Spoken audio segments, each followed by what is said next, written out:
My name is Evelyn Hartley. I am 64 years old. The message came on a Tuesday morning. Plain and efficient, exactly how my son writes when he wants something from me. Mom, Clara's birthday dinner this Saturday, 8 o'clock at Highgarden. Hope you can come. There was no punctuation beyond what manners required. No love, no question mark. After 11 months of silence, it felt less like an invitation and more like a notice. Still, I read it twice. Then again, the small part of me that still believed in family wanted to think it meant reconciliation. The rest of me, the part that had learned to live with absence, suspected convenience. Clara liked appearances. And Adam had learned to follow her lead. I typed a simple reply. Thank you. I'll be there. For the next hour. I sat at the kitchen table, phone in hand, fighting the impulse to call and ask why now. But I didn't. Dignity had become my language, silence my defense. That evening, I pulled the navy dress from the back of my closet, the one I'd worn to my husband's memorial. It still fit, though the fabric hung differently now, softer over the years. I chose pearl earrings. Understated but steady, my reflection looked calm, composed, maybe even proud. Before bed, I wrote a single line in my journal. Some bridges burn quietly. Saturday would be Clara's 40th birthday. I imagined the guest list, her friends from the firm, her parents with their polished smiles, Adam trying to balance everyone's expectations. I knew how those nights went, the laughter rehearsed. The compliments lined up like champagne flutes. Still, I would go, because sometimes showing up is the only way to prove you're still standing. Highgarden shimmered with low amber light and the sound of glass against glass. The table was set for 12, though only 8 of us sat down. The extra places gleamed with untouched silverware, napkins folded like invitations no one had accepted. Clara rose to greet me with a smile so polished it hurt to look at. Evelyn, you made it, she said, air kissing my cheek. The scent of her perfume lingered longer than her welcome. Adam stood beside her, shoulders squared, voice clipped. Mom, we're glad you could come. His tone said otherwise. I took the seat at the far end, opposite them. Between us sat Clara's parents, Robert and Elaine, owners of an investment firm that paid for most of Adam's ambitions. Their friends filled the middle seats, all smooth conversation and Charleston charm. So, Evelyn, Robert began, swirling his wine. Adam tells us you're consulting these days. Keeping busy. I hope a bit, I said. Enough to stay interested. Clara laughed lightly. Mom likes to stay mysterious about her projects. She never tells us anything, Adam added. It's not exactly Wall Street. He meant it as a joke, but his father-in-law's grin told me he'd scored the point.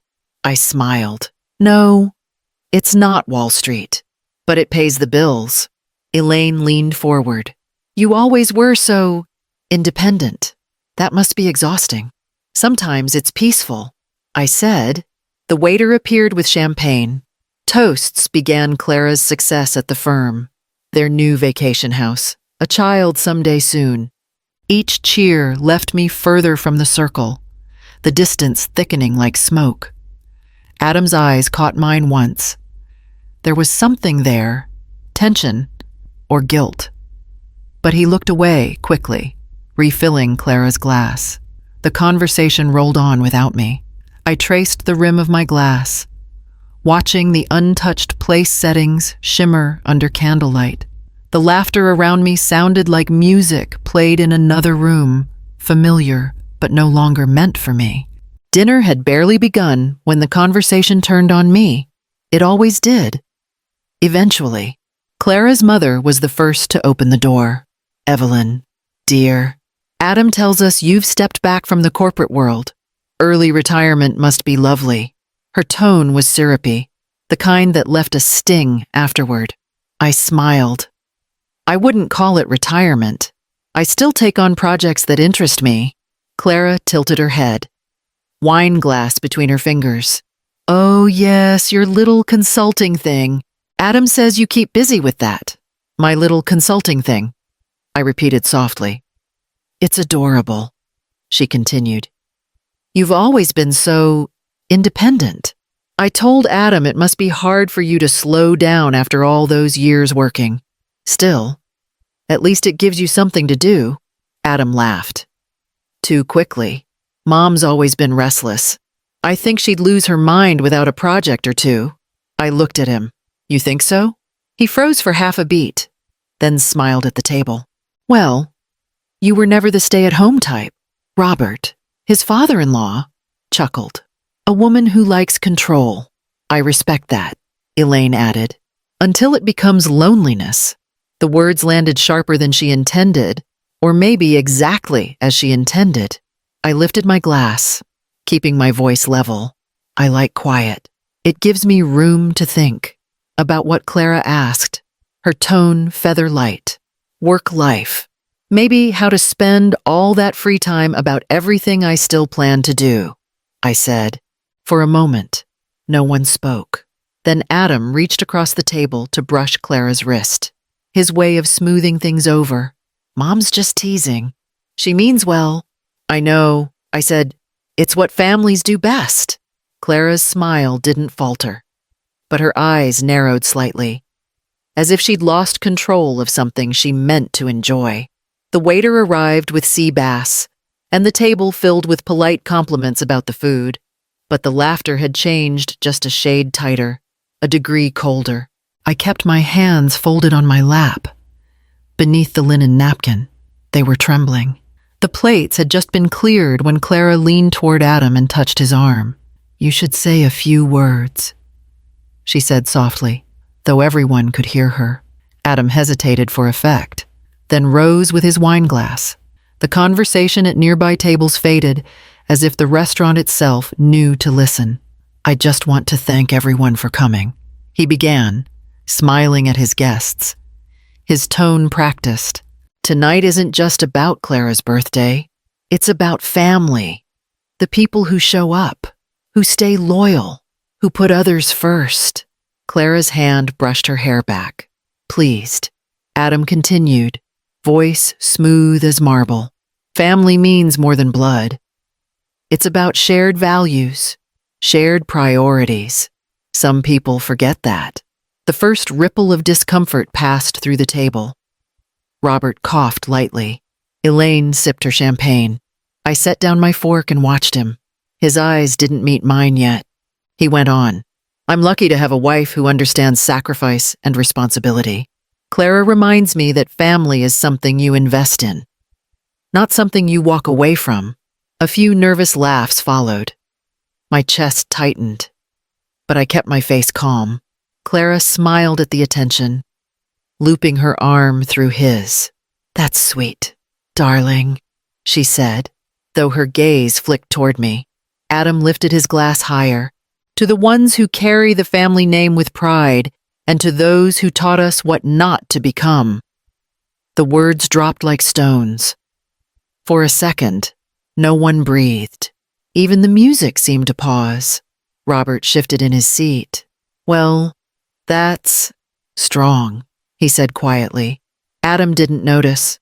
Sometimes distance is necessary, he said, voice rising. Sometimes you have to protect the people who actually care about you. Clara's smile froze, but she didn't stop him. I spoke gently. Adam, he looked at me then. The first time all night, there was something raw behind his expression. Fear. Pride. Maybe both. I'm glad you feel protected, I said. That's what mothers hope for a heartbeat. His face softened. Then he looked away. To family, he said finally, and downed the rest of his wine. The others followed. Glasses raised, but eyes uncertain. The toast ended in silence so complete I could hear my pulse. The waiter had just poured another round of wine when Clara leaned close to Adam. Her whisper wasn't as quiet as she thought. You can't just let her sit there pretending everything's fine. Adam's jaw tightened. It's not the time, he muttered.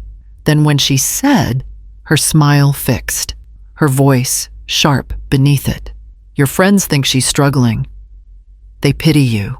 Robert cleared his throat. Sensing the tension, perhaps we should... Clara cut him off gently. No, it's fine. We're all family here. Adam exhaled hard, then stood. You're right. He raised his glass again. Unsteady this time. Let's finish what I started. The table fell quiet. Even the waiter froze. Mom? Adam began, his voice trembling with something I couldn't name. For years you've done whatever you wanted. You never ask for advice. You never tell anyone what you're doing. You just disappear until it's convenient to show up again. I met his eyes. I've never disappeared, Adam. You just stopped looking. He laughed. The kind that hides a wound. You see what I mean? Always turning things around. Clara's hand slid onto his arm. Adam, maybe... No, he said. I'm tired of pretending. You've been absent from this family for years. Birthdays, holidays, everything. We've had to explain your behavior to people, to friends, to my in-laws. I'm done apologizing. I folded my hands in my lap. I never asked you to apologize for me, but you should have, he snapped. You made it impossible to defend you. The words echoed louder than they should have. Conversations from nearby tables slowed, attention turning toward us. Clara whispered, Adam, sit down. He didn't. His face flushed. You're dead to us. Mom. The room went silent. Silverware clinked against porcelain somewhere across the dining room. Then nothing. I felt the air leave my lungs. Slow and deep, like a tide going out. I placed my napkin beside my plate, smoothing it once. Then I'll stop haunting you, I said quietly. Clara looked stricken. Robert looked away. I stood, steady despite the tremor in my chest. Adam's eyes darted from mine to the tablecloth, unable to hold either. I wish you both well, I said, and turned toward the door. No one stopped me, not even him. The sound of my chair sliding back was the only noise left in the room. Every conversation had stopped. Even the waiter froze mid-step, holding a tray suspended in the air. I reached for my coat draped over the chair. The fabric felt heavier than it should, like it carried years of what I had not said. Adam stood motionless. Clara stared at the table, her hand still on his arm. No one looked directly at me. For a moment, time slowed, then folded in on itself. I saw him again, not the man in the pressed suit, but the boy with scraped knees, standing in our old kitchen, holding out his hand for a bandage. Mom, it's bleeding, he'd said once, voice trembling more from surprise than pain. I'd kissed the cut, wrapped it carefully, told him it would heal if he stopped picking at it. Now, across this shining table, I watched the same hands older, harder clench at his sides. He whispered, barely audible. You didn't have to make this hard. I didn't. I said, life did. You just followed its lead. The words weren't sharp, only steady. They surprised even me. I slipped one arm through the coat sleeve, then the other. Maybe Robert rose halfway from his seat, as if to intervene. But I shook my head slightly. It wasn't anger that filled me. It was finality. When I turned toward the door, I felt their eyes return to me.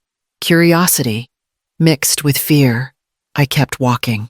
10 seconds of silence followed, long enough for everyone to realize what had just broken. Too short for anyone to mend it. I was 3 steps from the door when it opened from the outside. A gust of cooler air swept in, followed by a tall man in a dark suit. Ms. Hartley, he said. Voice calm, professional. Your car is ready, traffic is light, and we can get you to Savannah on time. Every head turned. Forks hovered mid-air. Conversation stopped as if the word helicopter had cracked the air. Adam's face drained of color. What he muttered. Marcus Benton, taller than anyone in the room, with the quiet precision of someone used to command, stepped aside to let me pass. The pilots already filed clearance for Savannah. he added. We can reroute to Charleston if you'd prefer. Clara blinked rapidly. Savannah, she repeated, her voice thin. Robert, ever the man of business, straightened in his seat. Pardon, did he say Ms. Hartley? Yes, sir, Marcus replied. Polite but firm. Ms. Evelyn Hartley. A waiter, young and wide-eyed, whispered to another. Isn't that her, the woman who donated to the children's hospital last month? The whisper traveled faster than sound. By the time I turned back to the table, faces around me had shifted confusion, disbelief, calculation. Clara's glass slipped from her hand and shattered on the floor. She didn't notice. Adam finally found his voice. What are you talking about? Marcus looked at him, then at me, waiting for instruction. It's fine. Marcus, I said softly. They were just finishing dinner. Yes. Ma'am. He moved a step back, folding his hands neatly behind him. I faced my son. You should go on with your celebration. I have an early flight. Adam shook his head, still trying to piece it together. A helicopter. What are you? Clara cut in. Desperate. You never said you were working again. You told us you'd retired. I said I'd stepped back. I corrected. Not that I'd stopped. Robert's voice dropped to a near whisper. You're the one from the Foundation Gala, aren't you? The Hartley Fund. I nodded once. Among other things, no one spoke after that. The sound of broken glass being swept away filled the silence. I turned toward Marcus. Let's go. He opened the door, and the evening air poured in clean, certain, unbothered. As we stepped out, I caught the reflection of the table in the glass wall behind me, 8 people staring at the space I'd left, realizing they had never truly seen me at all. The silence lingered so long it almost became a sound of its own. Then the sommelier stepped forward. Recognition dawning across his face. Miss Hartley, he said, careful, but excited. Forgive me. But aren't you the Evelyn Hartley who made the donation to the children's hospital last winter, the one that kept their surgical wing open? All conversation stopped. Chairs creaked. Clara's hand flew to her throat. I met his gaze. Calm. I prefer to keep those matters private, I said. Of course, he said quickly, though his voice trembled. It's just, we're honored to have you here. My niece was one of the patients they treated. I inclined my head. Then the money went where it should. Clara whispered something to Adam, but he didn't move. His expression was blank, like someone watching his own reflection rearrange itself. Marcus glanced at his watch. We should be heading out.